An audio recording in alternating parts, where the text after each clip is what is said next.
Ya, sambil menunggu temannya hadir, masuk, join ya.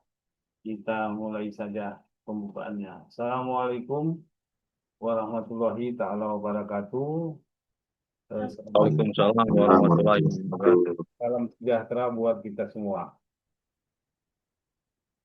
Sama-sama mari kita bersyukur kehadiran Tuhan yang Maha Kuasa, Allah Subhanahu wa taala, yang mana pada malam hari ini kita masih diberi kesempatan sehat untuk bertemu, kemudian diberikan kesempatan apa namanya waktu untuk pembelajaran metafisika ya.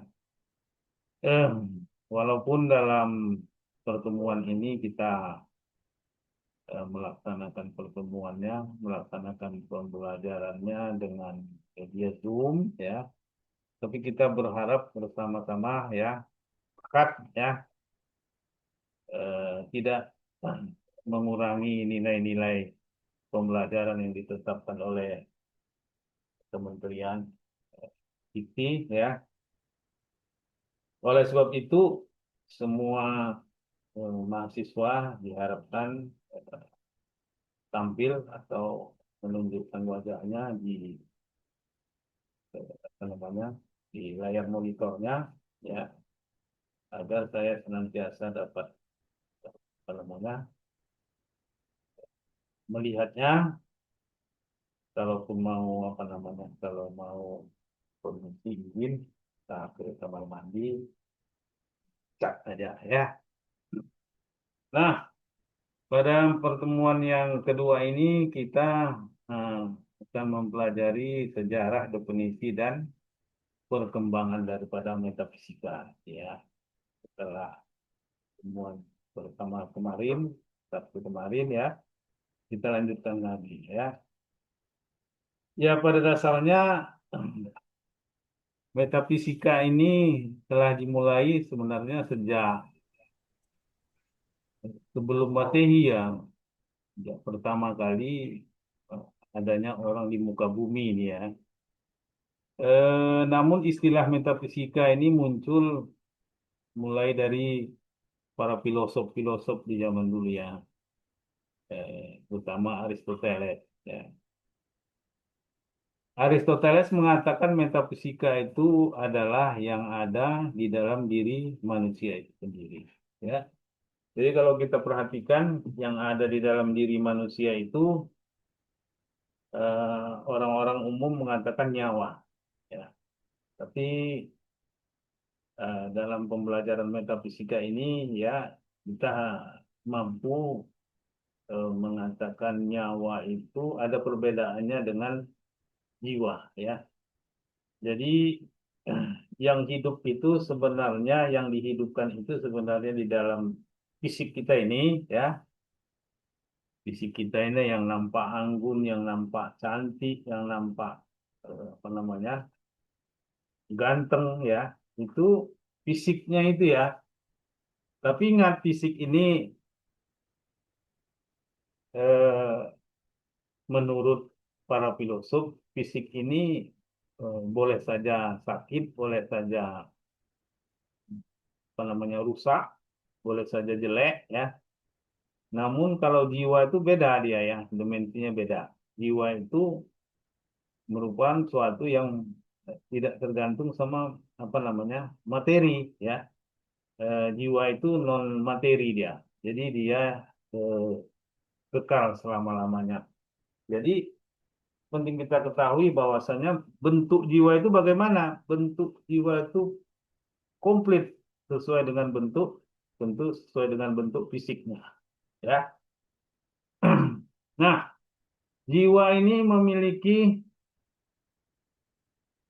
menurut Aristoteles ya jiwa ini memiliki dua kemampuan ya. Kemampuannya itu menjahir kepada fisik, tapi satu lagi ada kemampuannya adalah eh, bergabung dengan rohani, ya. Bergabung dengan rohnya. Jadi kemampuannya dua, satu dengan fisik, satu dengan ya. Bagaimana kemampuan jiwa dengan fisik ya?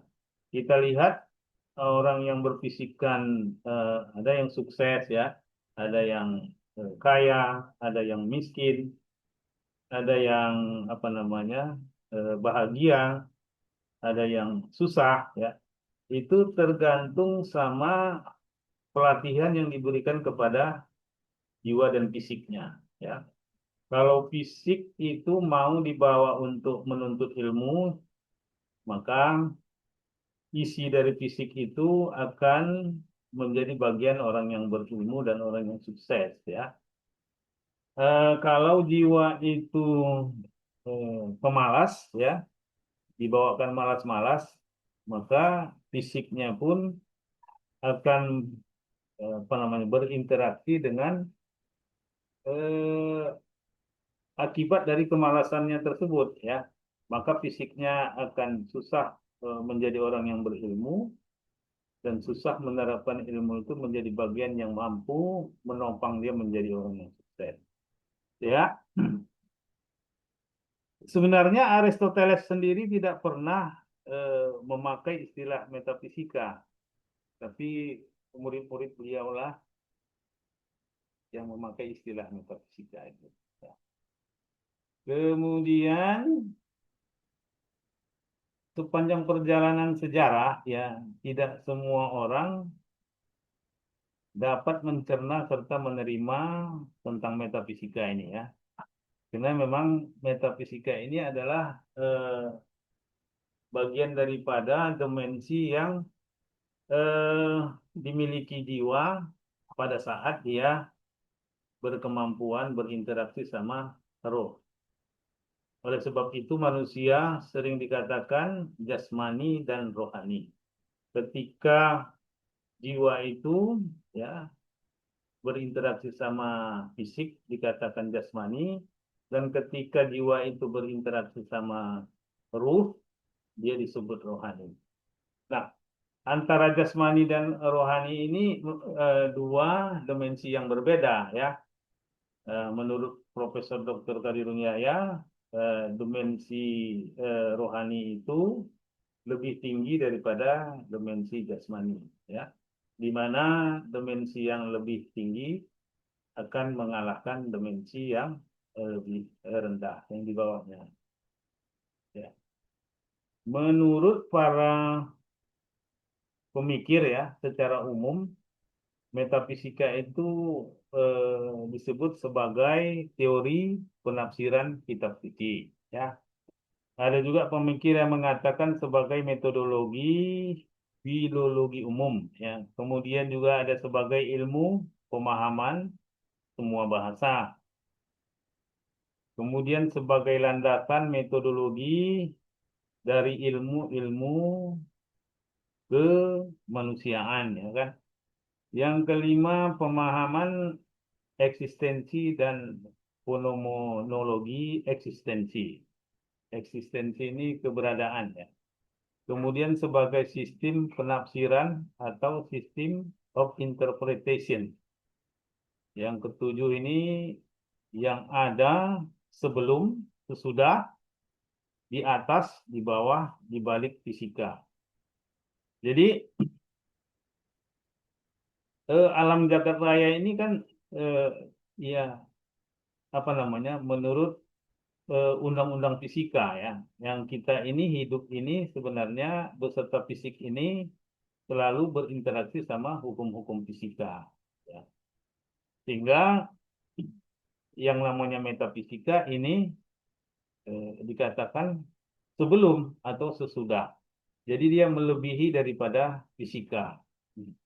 Andai kata ya kita bisa menurunkan undang-undang metafisika itu kepada undang-undang fisika, di mana tadi undang-undang metafisika lebih tinggi dimensinya daripada undang-undang fisika, maka undang-undang fisika ini akan kalah oleh undang-undang metafisika. Contohnya saja, ya, contohnya saja ini metafisika yang gamblang, yang sering kita lihat, ya. Ada orang, ya, yang menguasai atau berinteraksi dengan jin, ya, ketika dimensi jin itu dipakainya untuk diletakkan di atas atau di tangannya, ya. Ketika tangannya berinteraksi sama jin tadi, tangan tersebut tidak bisa dipotong oleh pisau, ya. Berarti itu dimensi fisikanya kalah dengan tunduk dan patuh kepada dimensi metafisika, ya. Tapi setelah jinnya tidak berinteraksi lagi sama fisiknya, maka fisiknya itu akan bisa ditembus oleh pisau. Nah, ini beberapa contoh atau atraksi-atraksi orang yang memiliki ilmu metafisika yang berinteraksi sama jin, ya, akan mampu mendemonstrasikan bahwasanya dimensi fisika itu di bawah dimensi metafisika, ya.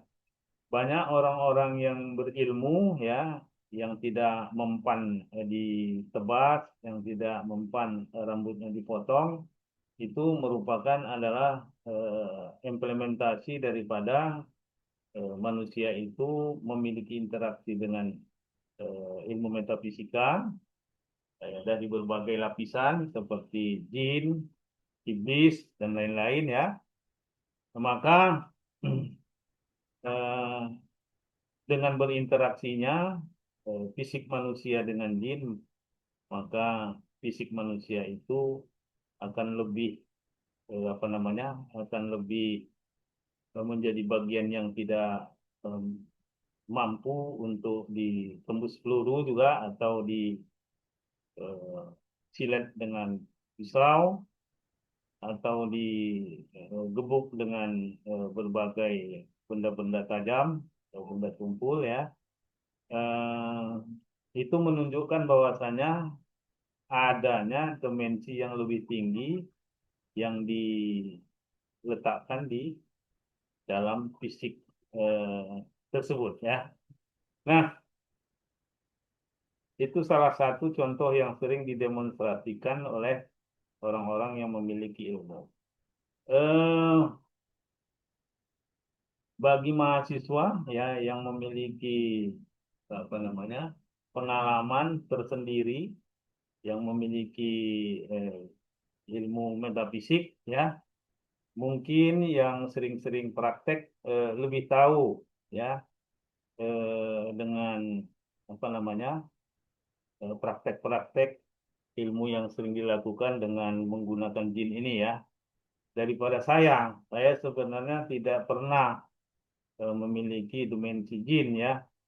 Saya hanya belajar untuk bagaimana dimensi metafisika yang lebih tinggi dimensinya daripada fisik mampu mereduksi apabila, ya, jiwa saya itu diintervensi oleh makhluk yang namanya asetan, ya, musuh yang nyata di dalam diri. Terutama juga nilai-nilai metafisika yang diajarkan oleh Profesor Dr. Kadirun Yahya ini adalah metafisika yang bertujuan untuk menjadikan bagian daripada jiwa kita mampu mereduksi apabila kita diintervensi oleh setan, ya. Nah, kemudian juga manusia itu bergesekan langsung dengan dimensi metafisika. Ini ada firmannya, ya, eh, yang artinya aku bersumpah dengan yang kamu lihat dan yang tidak kamu lihat, fisika dan metafisika. Jadi ada dalilnya, ya. Kemudian dibutuhkan suatu upaya kesungguhan manusia, baik sarana fisik maupun sarana metafisik, untuk mencapai kedua sisi pengetahuan tersebut. Ya.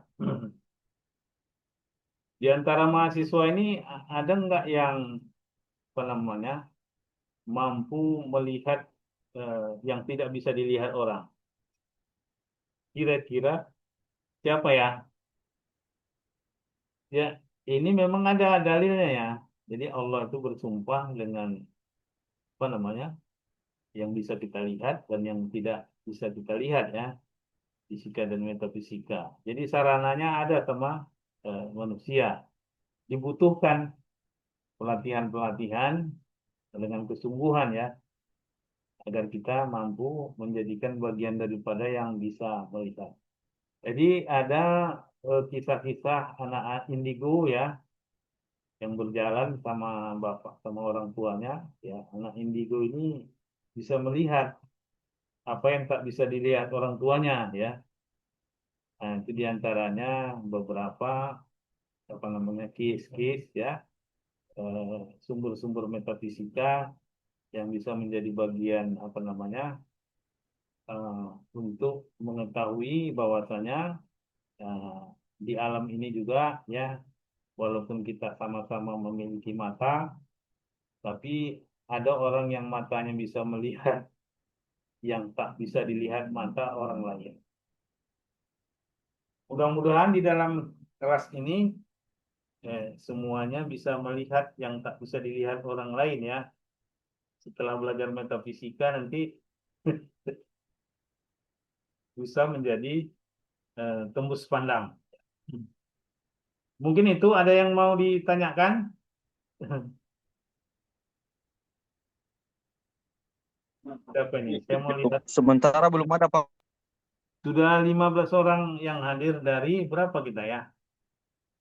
Dari 40 sedikit kali ya. Saya bagikan dulu apanya ya, biar bisa dibaca ya, sebentar ya. Saya lihat jumlahnya dulu, sebentar. Hmm.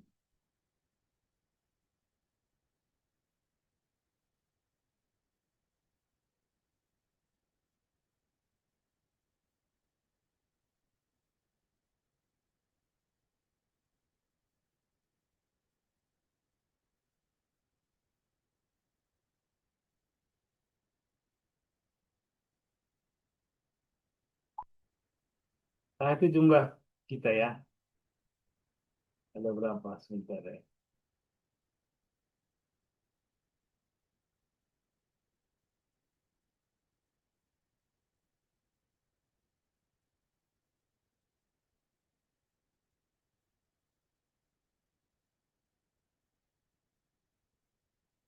Ada 44 orang ya yang hadir, cuma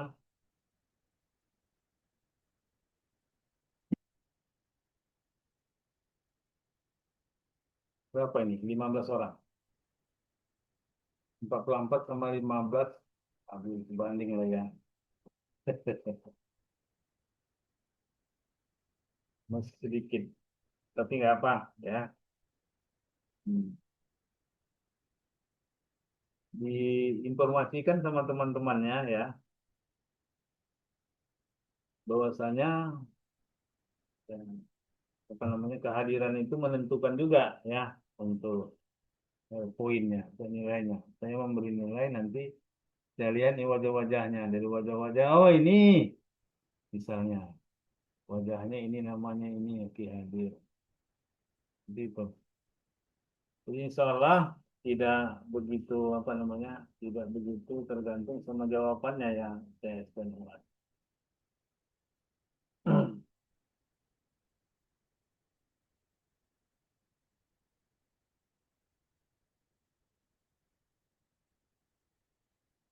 Izin Bapak, izin. Ya, silakan. Mohon izin Pak, yang saya lihat, mohon izin yang saya lihat dari grup, nama saya kok belum ada ya Pak, izin Pak. Oh ya, Iya Pak, izin Pak. hmm, namanya belum ada pula ya. Yang di 44 itu belum ada ya. Belum Pak, belum ada masuk nama saya Pak, izin. Ini apa namanya eh, dari MTI, dari jurusan MTI apa dari kesehatan atau Saya dari dari MPWK Pak. MTWK. Iya Pak, Pak Abdi ya. iya betul Pak.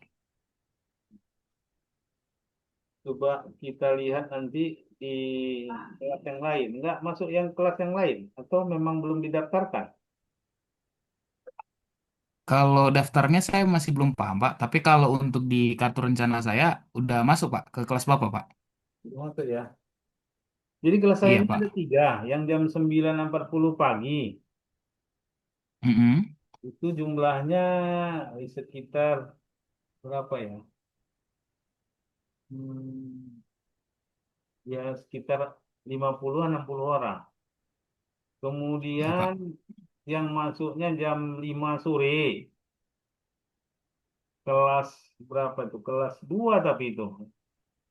Pelajarannya metafisika ketuhanan. Ini kan pengantar metafisika ya.